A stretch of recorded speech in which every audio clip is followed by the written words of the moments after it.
नमस्कार। आज देश की तमाम फटाफट खबरों में आपका स्वागत है।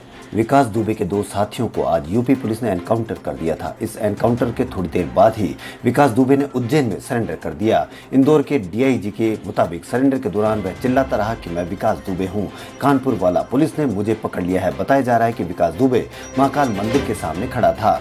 जैसे ही वहां स्थानीय मीडिया पहुंची तो उसने चिल्लाया कि मैं विकास दुबे हूँ, कानपुर वाला। इसके बाद स्थानीय पुलिस भी मौके पर पहुंच गई। तुरंत उसे गिरफ्तार किया गया।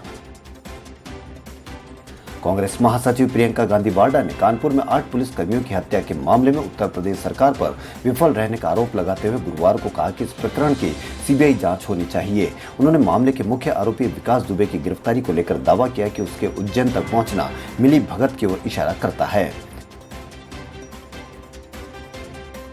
देश में कोरोना की मौजूदा स्थिति को लेकर गुरुवार को स्वास्थ्य मंत्रालय ने प्रेस कॉन्फ्रेंस की। मंत्रालय ने कहा कि जनसंख्या के आधार पर हम दुनिया के दूसरे सबसे बड़े देश हैं। इतनी बड़ी जनसंख्या होने के बावजूद हमने कोरोना पर संतोषजनक काम किया है।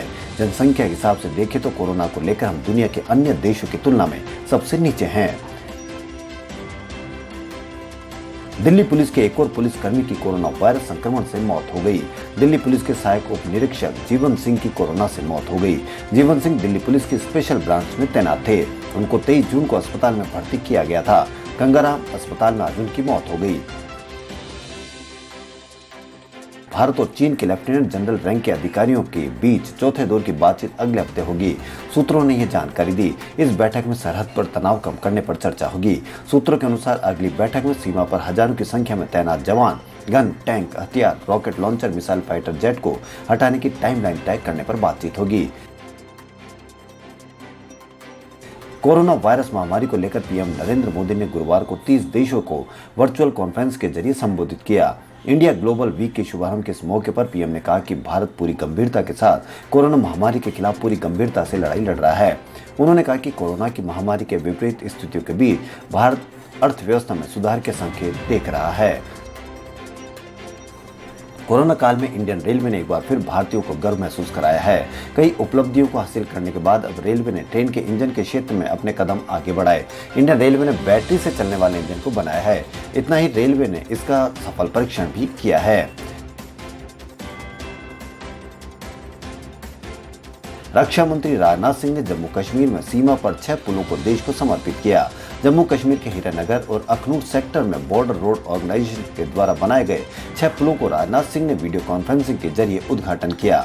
सामरिक महत्व वाले इन 6 पुलों को बनने से इस एरिया के 100 गाँव और सुरक्षा बलों की कई अग्रिम सीमा चौकियों का सीधा संपर्क नेशनल हाईवे से जुड़ गया है। मध्य प्रदेश के इंदौर में एक मजदूर की बेटी भारती खांडेकर को 10वीं की कक्षा में प्रथम श्रेणी के पास होने के बाद नगर निगम ने एक फ्लैट गिफ्ट किया है। इसके अलावा प्रशासन ने भारती खांडेकर की आगे की शिक्षा मुफ्त करने का भी फैसला किया है। भारती ने कहा कि मैं अपने माता पिता को मुझे प्रोत्साहित करने के लिए धन्यवाद देती हूँ। हमारे पास रहने के लिए घर नहीं था, हम फुटपाथ पर रह रहे थे। देश में कोरोना संक्रमितों की संख्या 7,71,833 हो गई है। ये आंकड़े covid19india.org के मुताबिक हैं। उधर भाजपा नेता और राज्यसभा सांसद ज्योतिरादित्य सिंधिया ने गुरुवार को प्लाज्मा डोनेट किया। उन्होंने कहा कि देशवासियों की जान की सुरक्षा करना सभी का दायित्व है। वहीं केंद्रीय स्वास्थ्य मंत्री हर्षवर्धन ने दावा किया कि देश में कोरोना वायरस का अभी कम्युनिटी ट्रांसमिशन नहीं हुआ है।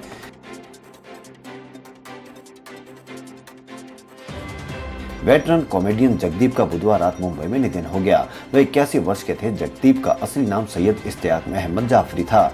वह एक्टर जावेद और नावेद जाफरी के पिता हैं। जगदीप के दोस्त प्रोड्यूसर महमूद अली ने बताया कि बांद्रा स्थित घर में रात करीब 8:30 बजे उनकी मौत हो गई। मौसम विभाग ने उत्तर प्रदेश, बिहार समेत देश के कई हिस्सों और राज्यों में अगले 5 दिनों तक भारी बारिश की संभावना जताई है। मौसम विभाग ने कहा कि उत्तराखंड और पश्चिमी उत्तर प्रदेश में 11 और 12 जुलाई को भारी बारिश हो सकती है। खबरों फिलहाल इतना। यदि आपको हमारा चैनल पसंद आए तो लाइक, सब्सक्राइब और शेयर अवश्य करें। धन्यवाद।